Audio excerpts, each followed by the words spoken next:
On va continuer l'actu CES avec Lionel, voilà, qui va nous parler de tout ce qui a été présenté au CES. Une flopée de produits, une nouvelle série de NAS notamment.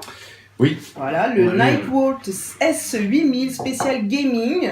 Oui. Et une nouvelle caméra de surveillance pour bébé, le Arlo Baby. Quelle différence avec la caméra Arlo classique qui est sortie l'année dernière d'ailleurs? Alors en fait, Arlo Baby s'ajoute dans l'écosystème Arlo. Alors, je ne l'ai pas ramené aujourd'hui parce qu'on n'a pas encore de produits visibles. On avait, comme tout bon CES qui se respecte, il y a des produits qu'on a bien en amont, puis il y a ceux qui arrivent la semaine d'avant. Même pas de prototype. Ils étaient là-bas. Ok. Voilà, ils étaient là-bas, ils sont repartis.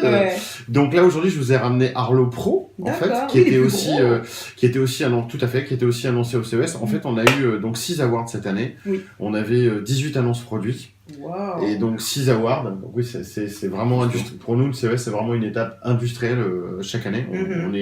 On était présent et puis on envoie des produits bien en amont pour cibler donc bien évidemment les awards. Ouais. Ici j'ai le X10 qui est donc le dernier, c'est le flagship de la gamme des Nighthawk, des routeurs, j'en avais déjà présenté un. Ouais. C'est ce que j'appelle un petit peu le Rogue One, on est vraiment dans le design Star Wars, Star Trek, très différent d'Orbi, qu'on avait présenté il y a de ça 2 mois. Là. Voilà. Qui est vraiment aujourd'hui le très très haut de gamme. C'est un produit tri-band qui a 2 technologies sans fil intégrées. On a le 802.11ac qui est actuel, on en avait déjà parlé. Et on a une toute nouvelle techno qui s'appelle du AD, qui va permettre de faire du très très haut débit à des courtes distances. Donc pour vous donner un ordre d'idée, ça vous fait plus de 4 Go 6. Sur une distance de 2 mètres. C'est pas mal ça pour une startup qui développe des produits techno là. Ouais, top. Mais nous on a un routeur Netgear. Super. Bon client déjà. Super. Donc ravi plutôt ravi. Ouais, ça marche bien. Le Wi-Fi c'est indispensable. Aujourd'hui dans quelle que soit l'activité, quoi qu'on fasse, dans quel milieu on se trouve, le Wi-Fi ça doit fonctionner et ça doit avoir une très belle portée, ça doit avoir du bon débit. Donc ça c'est un produit qui va vous permettre d'atteindre de très belles performances en termes de Wi-Fi. C'est prêt pour aujourd'hui, c'est prêt pour demain. D'accord. Parce que cette nouvelle techno qui s'appelle le 812 AD va être intégrée dans nos chers smartphones à partir de cette année. D'accord. C'est-à-dire que à la conférence de toujours au CES, conférence de presse Qualcomm a annoncé un nouveau jeu de composants pour les téléphones mobiles. Donc va s'en suivre le Mobile World Congress à Barcelone, où derrière les constructeurs vont annoncer leur nouveau modèle de téléphone basé sur ce nouveau chipset qui a été annoncé au CES, donc va intégrer cette nouvelle technologie AD. D'accord. Donc, dans la vie de tout le monde et de tous les jours, qu'est-ce que ça va permettre ? Aujourd'hui, les téléphones mobiles, depuis 4 ans, 5 ans, on a augmenté les capacités des téléphones en termes de vidéo. Aujourd'hui, on fait de la 4K en termes de photos, en termes de vidéo. Ce qui est super. Par contre, ce qu'on oublie, c'est que plus on augmente la capacité multimédia des appareils téléphoniques, moins on augmente la capacité de mémoire des téléphones. Alors, sur Android, on arrive à compenser ça rapidement en mettant une carte microSD en local et on s'en sort. Dans le monde Apple, c'est le cloud pour faire de la backup. Le problème, c'est que le cloud aujourd'hui, pour les gens qui ont des lignes très très haut débit, c'est bien, ça permet de faire ça rapidement. Pour les gens qui n'ont pas cette chance-là, faut enlever 68, 128 gigs, plusieurs gigas de photos et de vidéos. Aujourd'hui, il n'y a pas de techno sans fil qui permet de vider un téléphone très rapidement avant d'aller, par exemple, avant de partir au CES, j'ai vidé mon téléphone parce que je voulais rien perdre s'il y avait un problème et je voulais faire de la place. Et tu l'as mis sur ton NAS ? Et je l'ai mis sur mon NAS et sur mon PC. Et aujourd'hui, il n'y a pas de techno. Donc, on fait ça à la mano, on enlève la carte ou alors on vide manuellement. Cette techno 802.11, ça permettra de poser son téléphone à proximité du modem routeur Wi-Fi. On appuie sur un bouton. En moins d'1 minute, il y a 128 Go de données qui sont parties. Ils sont partis où sur le stockage. Alors, un stockage qui peut être présent sur ce produit-là, un stockage qui est sur le réseau, un stockage qui est sur le PC, etc. Ça, c'est pas du futur, puisque les premiers téléphones arrivent cette année. Waouh! Et on parlait justement des NAS, dont vous avez annoncé quelques séries. On a 6 nouveaux modèles de NAS.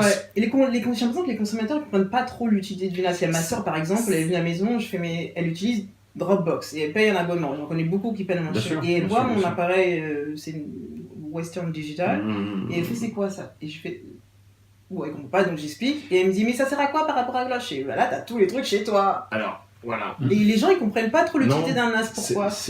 On n'est pas encore là. On a cette gamme de produits depuis très longtemps. C'est pas une gamme de produits qui est encore arrivée à une logique de mass market. On est vraiment toujours sur l'early adopter. Pourquoi? Parce que c'est un produit qui est un peu compliqué, qui est sombre. Il n'y a pas eu de... Il n'y a pas de communication. Ça n'a pas été conceptualisé d'une manière très claire. Et je rappelle qu'en France, aujourd'hui, les gens pas ou peu d'éducation là-dessus à cause des box. Et qui pensent que la box va tout résoudre. Et c'est comme nous, les problèmes qu'on a aujourd'hui en termes de com sur le Wi-Fi, c'est ça aussi. Ils pensent que la box, c'est une boîte magique qui fait tout et bien, ce qui n'est pas le cas. Alors, ils s'en aperçoivent au fur et à mesure. Donc, le stockage n'est pas encore arrivé à ce niveau de maturité où les gens ont essayé de jouer avec et se sont dit ça marche pas, c'est pas assez puissant, ça répond pas à mon besoin. Conséquence, les gens jouent avec des disques durs USB, des clés USB encore aujourd'hui. Ce qui est un drame. Oui, mais quand on prend un cloud service et qu'on assure à la personne qu'il y a un risque potentiel de hacking et qu'on leur dit mais t'as un truc chez toi, ils préfèrent le truc à l'extérieur. Parce que c'est la simplicité qui gagne toujours. Donc c'est pas plus simple. Si, moi j'ai pas l'impression. Bah c'est pas plus simple, il y a une app, on appuie dessus, boum, ça marche. Ou bien on met en continu. Et on sait pas trop, alors on le définit une fois et on envoie. Et encore une fois, je reviens sur le fait que pour faire ça, il faut des lignes qui tiennent la route. Parce que qui dit des applications comme ça, on utilise l'upload.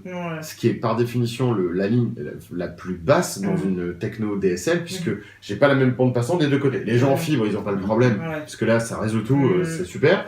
Maintenant, ceux qui n'ont pas cette chance-là, je pense même pas que c'est une solution viable. Donc là, on revient sur des solutions physiques, alors du disque dur ou du NAS. Mais effectivement, le NAS a beaucoup à gagner. Non, c'est clair.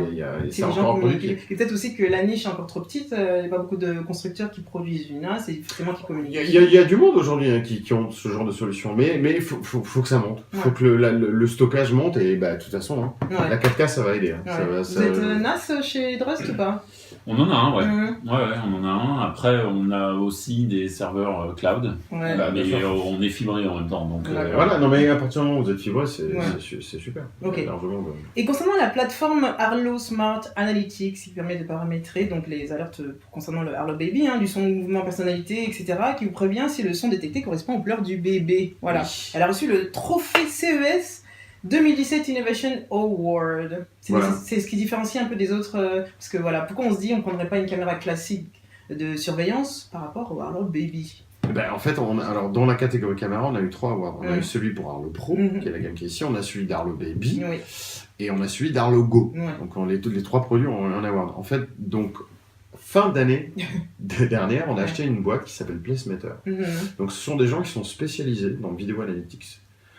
Aujourd'hui, tous les systèmes de vidéosurveillance connectés qu'on trouve sur le marché, il y a un bas qui blesse, c'est au niveau de la détection de mouvement. C'est-à-dire que les gens n'ont pas été habitués à utiliser ce genre de produit. Nous, ça fait 18 mois qu'on commercialise Arlo, et malgré le fait qu'on aide les gens à optimiser dans le champ de la caméra, on réduit le champ de vision de la détection de mouvement. À l'intérieur de ce champ de détection de mouvement, on va jouer sur la sensibilité de la détection de mouvement. Malgré le fait qu'on propose tout ça, il y aura forcément un moment donné où on va recevoir ce qu'on appelle des fausses alarmes. C'est-à-dire qu'il y aura une détection de mouvement parce que la caméra regarde la fenêtre. Il y a un arbre dans le champ de vision qu'on ne peut pas enlever parce que j'ai la porte qui est à côté, il se trouve que l'arbre il est au milieu. J'ai un coup de vent, j'ai une branche qui bouge. Ça va me détecter, je grossis un peu, mais c'est ça l'idée. Ça va déclencher une détection de mouvement.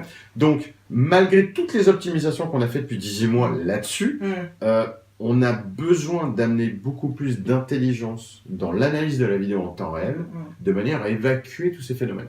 Donc cette boîte qu'on a rachetée récemment, c'est des spécialistes mondiaux dans le domaine. Alors ils avaient plein de domaines d'activité jusqu'à présent, dans des niveaux divers et variés, du bancaire, de l'assurance, etc. Là maintenant ils vont se concentrer pour amener toute l'intelligence de leur système dans l'écosystème Arlo. Donc on va intégrer leur techno, de manière à ce que notre système soit encore plus intelligent. Alors, il y a plus de limite à ce qu'on peut faire. Parce que finalement, on peut identifier maintenant des objets, on peut identifier des voitures, on peut identifier des personnes. On va travailler sur la vidéo, mais on va aussi travailler sur l'audio. Et la reconnaissance audio, tout ça ? Bien sûr, la reconnaissance audio, la reconnaissance faciale, tout ça va pouvoir interagir.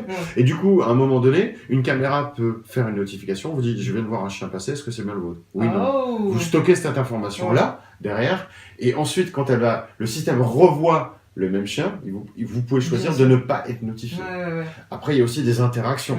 C'est-à-dire que pour la caméra de le Baby Monitor, là, typiquement, on peut aller faire des interactions avec le bébé. Son état, sa température, est-ce qu'il est rouge, c'est pas mal ça. Il y a beaucoup de choses. Le Video Analytics, il y a un champ de possibles qui est absolument énorme. C'est pas mal quand on est aussi jeune parent et qu'on sait pas quoi faire, et surtout quand les parents qui mettent les enfants nouveau-nés dans les chambres différentes. Ça peut être intéressant ça aussi. Comment ça va pour Orbi ? Orbi, ça va très bien. C'est un produit qui se vend vraiment très très bien. Ouais. On est très content du démarrage. Ouais. On a un très bon problème, c'est qu'on a un peu de mal à fournir la demande aujourd'hui. Donc, ce qui est très bon, c'est une problématique qu'on aime avoir en tant qu'opérateur. Donc Orbi, je pense que la promesse, c'est vraiment et qui était là, hein, qui était de dire, on va vous donner un Wi-Fi enfin, qui est celui qu'on attend. C'est-à-dire que un Wi-Fi avec une portée totale et aussi de la bande passante. Ouais. C'est ça la promesse d'Orbi. Et aujourd'hui, cette promesse, elle a été délivrée. Quand on regarde les reviews que j'ai eu suite au l'événement de presse où tu étais et les commentaires clients, c'est assez effarant de voir comment les gens sont enfin. On sent vraiment ça. En fait, enfin, j'ai un Wi-Fi qui fonctionne comme ça devrait et que ça devrait être le cas. Et donc ça, c'est vraiment, on est très content parce que effectivement tout l'engineering que nous on a mis derrière et l'idée d'avoir un produit un peu différent aussi. Et puis ce qui plaît, on retrouve le design. Ça remonte tout le temps, Pas de mise à jour, actu, etc. Pas de manière publique, on n'a rien annoncé au CES, ça veut pas dire qu'on travaille pas dessus, hein. Il y a toujours une partie des choses qu'on annonce et une partie des choses qu'on garde, mais oui, il y aura de l'activité Orbi en 2017, ça c'est certain, on ne s'arrêtera pas là. Il n'y aura pas de format plus petit ou quoi, ou autre. Qui sait? Et toi, ton point de vue sur l'édition CES 2017 alors? Nous, très bonne parce qu'on a eu une très très bonne fréquentation. Encore une fois, nous, c'est un événement majeur. Je t'ai dit, on a plus de 18 annonces produits, on a eu 6 awards. Ça fait partie des moments clés dans l'année. Ça nous permet d'annoncer le premier et le deuxième trimestre. Énorme fréquentation presse cette année, notamment française.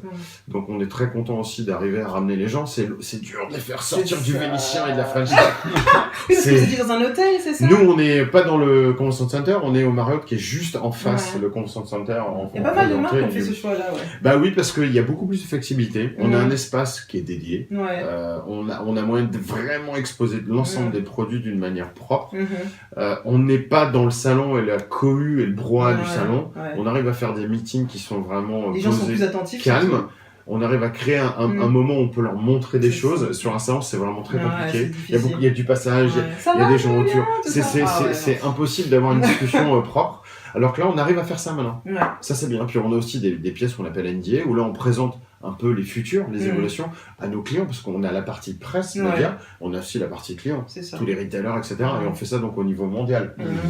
Donc on est très actif pendant la semaine, en fait, et on arrive à vraiment voir beaucoup de monde et faire des meetings où on arrive à se poser et vraiment donner la direction de la boîte pour l'année à venir. Moi j'ai juste un problème sur les salons en général, c'est le fait de, tu viens, tu fais t'as ton bouffe, tu fais ta présentation, et la moitié des gens que tu as rencontrés sur le salon, beaucoup sont là.